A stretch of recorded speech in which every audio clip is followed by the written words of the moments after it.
Hi everybody, I'm Ruechel and welcome to this portion of the PCS Journal where we sit down and talk with folks within Pinellas County Schools. Dr. Michael Grego is our guest today, as we always have you on every month. You know, that's kind of a standard thing, isn't it? Thank you, Al. That's a good thing, isn't it? It is a very good thing. Hey, we want to spend some time because the entire nation is talking about school safety, and it is a big topic.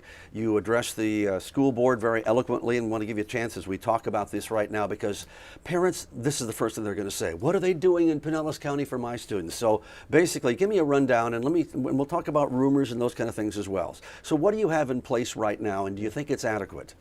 Well, first of all, one of the things I want to say to the parents and to the leaders of our schools, thank you for what you've done over the last few weeks. Number one, we've really extended our prayers and our compassion to the victims and to the families in Parkland. Mm-hmm. I think that was the first thing we needed to do. Obviously, we have monthly meetings in our district-wide safety committees that we examine each and every school. So I want our parents to know that our schools are extremely safe places. But without a doubt, after these incidences, we continue to re-examine, continue to up the ante, so to speak, in terms of what could we do that's even more, to create even a safer environment. Schools still remain one of the safest places for children to be, and we want to ensure that that continues, and so does our community leaders in Pinellas County. Mm-hmm. This is a complex issue, and one of the things I said last Tuesday is I hope that we don't look for simple solutions to complex problems. Yeah. That is, this is an issue in our society centered around mental health services. This is an issue in our society centered around gun controls and keeping guns out of individuals' hands that are not mentally stable. This is not a political issue. And this, as you mentioned, is also an issue about adequately funding schools. So the technology that could go into schools to make schools safer without becoming like jail-like is real. So those are the three spokes that I know. When I was up in Tallahassee at the Governor's Roundtables 2 weeks ago, Tuesday, that we spoke about. And the governor assembled three groups. He assembled a law enforcement group where our Sheriff Galtieri was a member of. He assembled a group of educators, which I was honored to be one of 5 superintendents to serve on, along with school counselors, school psychologists, principals, and so forth, and law enforcement agents. And then he assembled a group centered around the Department of Children and Families. How do we support community efforts? What came out of those three groups and those three roundtables was what the governor assembled and announced last Friday in terms of his plan of attack, in terms of how to not only make schools safer, but make our complete community and society safer. Right. You know, we shouldn't be so short-sighted to know that the safety issue when it comes to this is also with outdoor concerts as we experienced in Las Vegas, or a church shooting as we experienced in Texas, or many others, incidences of gun violence in this country, and in this now hit us very close to home in this state. So I was as one superintendent, I was very encouraged to listen to the detailed components of the governor's plan. He addressed each and every aspect of what we brought forward. Is it the complete picture? Probably not. But you know what? It's a tremendous start. Mm-hmm. We had at that time 2 weeks left in session, and he provided both the House and Senate what I think is one of the most comprehensive plans with the limited amount of time that we had.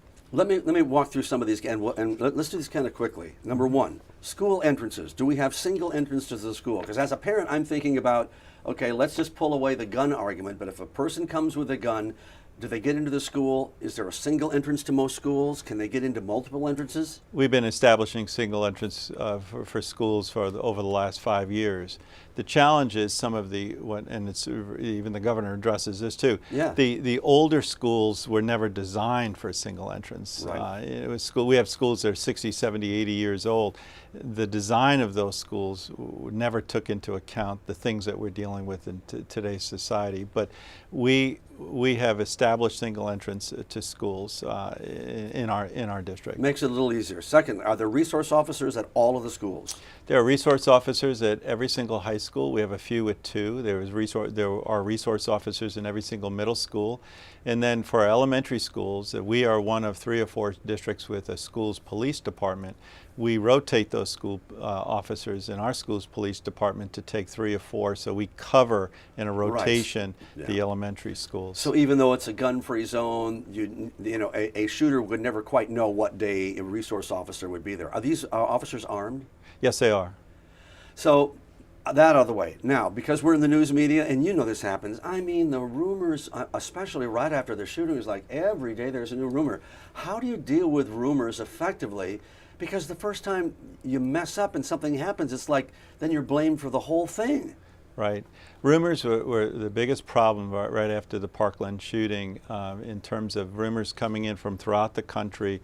Social media is a challenge today. Yeah. And so we did call a press conference, and we said and really pleaded with the adults in the community as well as the students. Report rumors, don't spread them. And that was our message, and it continues to be our message. Do not take a rumor that looks to be a threat, and spread it to other people, but rather report it to law enforcement, or report it to the principal, or report it to our school district. I want to praise every one of our law enforcement agencies, the sheriff and our police chiefs throughout Pinellas County, because they have taken each one of these threats as credible. That's where it starts. Right. Even if it appears not to be credible on the surface, they take each and every one of them very, very seriously. And I can say to you that they fully investigate it. And if they find the person who made a threat to school, they're arresting those individuals. I want to make that really clear. Yeah. Chief Holloway in St. Pete, who dealt with a student who made a threat and basically thought this was okay, it was a joke, he really didn't mean it. Yeah. He is arrested. And this is the message that we sent. This is serious. There's no joking about making threats on lives of students in schools. Do you do active shooter drills? I don't know what you wouldn't necessarily have to call them that, because you say that to little kids. It's like when we were growing up, which was a duck and cover. Right. There may be a nuclear weapon in the air. This is probably the one area that's going through the greatest transition about what active shooting drills are. We do a lockdown drill, part of that drill, and I've looked at this video myself. There is an active shooting portion of that drill. And one of the portions we don't literally practice is the fight or the run. I mean, we do not have students running out, and we simulated fights, but we do talk about those things. Now, the National School Safety and Homeland Security, they're developing, and there's some other parts of this. One of the things I really do like about the governor's proposal is that it centralizes that with the sheriff's office and with law enforcement. They're the experts in this area. Right. Yeah. I really do want to have our teachers teaching math, science, electives, band, orchestra, and everything else like that. And the experts on security, of school security, I want to engage them and partner with them. This is, I mentioned before, a complex situation and issue. We need partners to partner with our school district to make it safer. Now, I've talked to the legislative leaders on both sides of the House, and as we speak right now, it'll all have been decided by the time this gets on the air, or at least somewhere along the line. The problem is it becomes so political that there are some factions that, as of this recording, are saying, well, we're not going to vote for anything because we want a total ban. So here's where it's tough for you, because, I mean, you got a whole thing that the governor laid out, you got what the legislature laid out, you've got Senator Rubio, you've got in Washington, so you've got all of these things, and yet you're still tasked with maintaining what you have to protect our kids. So do I say it's homostasis in that you're just basically, we've got a plan in place, we're going to go with that. If these extra things come along the way, well, that'll just be icing on the cake in terms of school safety. I believe our elected officials need to do something. I believe that they need to very strongly follow what the components of the governor's plan. It makes sense. They're a great first step. As I said before, it may not be the last step. We need to live with some of these things. But when Sandy Hook happened in 2012, it shook this nation. I mean, it was the definition of a true massacre. These are elementary school kids. Yeah. And by far, everyone thought something would be done at that time. The fact is, Al, nothing was done. Nothing. An examination of mental health services, increased gun control, nothing was done. School safety funding actually in this state went down. Yeah. From 06, 07 to where we're sitting now. We spend about 2.5 to 3 times the amount of money on school security than the state provides. And one of the comments, even after Sandy Hook, when we tried to truly increase the safe school spending, and we were unsuccessful. You know, some folks voiced the fact that, well, I guess it has to happen here in Florida for this to happen, for these funds.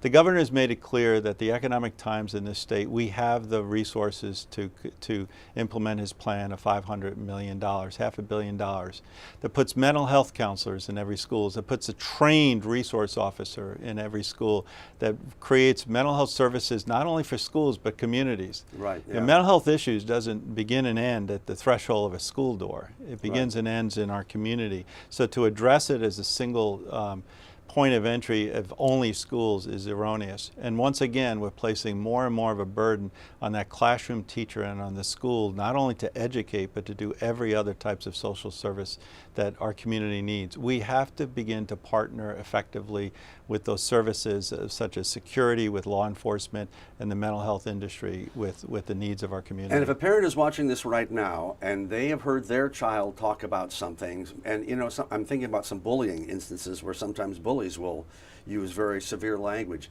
If they hear something like that, who do they go to without it having any kind of repercussions on their own child? Because when we're talking about the bullying issue, this is sometimes what happens. Yeah. Kids are afraid to tell anybody because they think it'll get back to the bully that they told on them. So if a parent knows something, who do they go to, and that'll be guaranteed that it'll be in confidence and that nothing will come back raining on their child, maybe the one who told the information? Yeah, great point. It's always in confidence, and I would encourage every parent who may address or be addressed with the situation scenario that you presented to go directly to the principal and have that, because the principal is closest to that issue, whether it be a student to student, and they can address that situation most immediate on an hourly basis. So that would be my advice to them.